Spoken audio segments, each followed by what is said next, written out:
আর ফিলিস্তিনের রক্ত পাওয়ার সমান।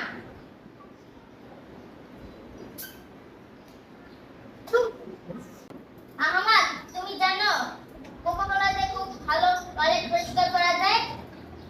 আমি তো জানি না, আমাকে একটু দেখাও।